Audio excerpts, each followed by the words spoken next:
James Jones, born 1803, in New York, USA. He was one of 8 siblings. He married KEZIAH BROADHURST, born 1820, in Ohio, USA. Together, they would have 1 child. There may have been more that are unlisted, but according to the records, it only lists Thomas.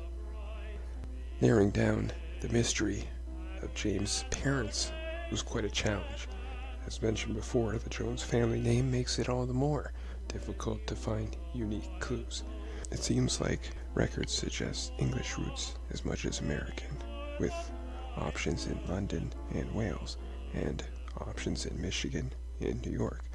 After following a few other branches, most likely ancestry was uncovered.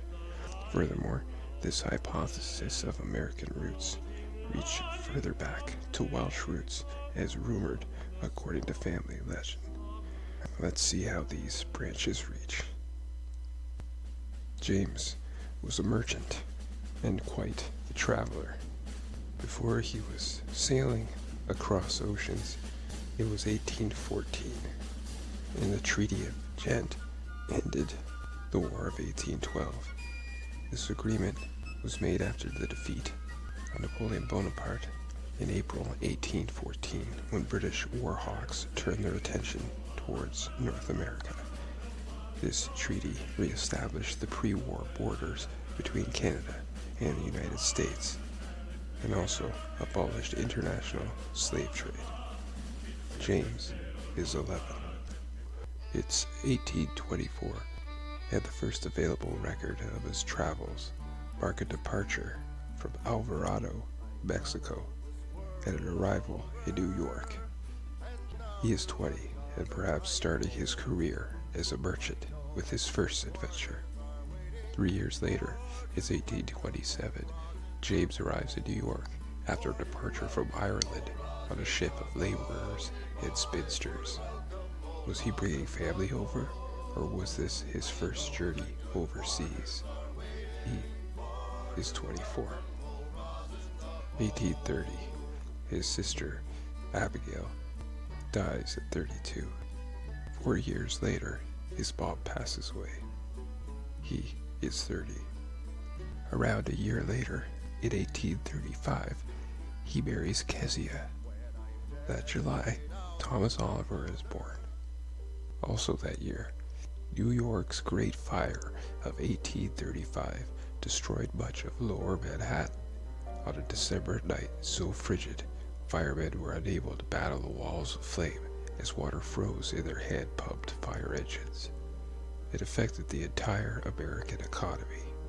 When the Erie Canal had opened a decade earlier, the Port of New York had become a major center of importing and exporting. The warehouses of lower Manhattan were filled with goods from Europe, China, and elsewhere. The path of the flames of the Great Fire was aimed at some of the most expensive goods on earth, including fine silks, lace, glassware, coffee, teas, liquor, chemicals, and musical instruments. A plan was quickly devised to blow up buildings along Wall Street, and thus build a wall out of rubble to stop the advancing flames. It worked. It's 1836. James arrives in Philadelphia after a departure from Liverpool across the pond. It's 1844. His father passes away. James is 41. Nearly 4 years later, his wife KEZIAH passes away at age 28. It's 1849. He arrives back in New York after departure from Ireland. 1850, he arrives back after departure from England.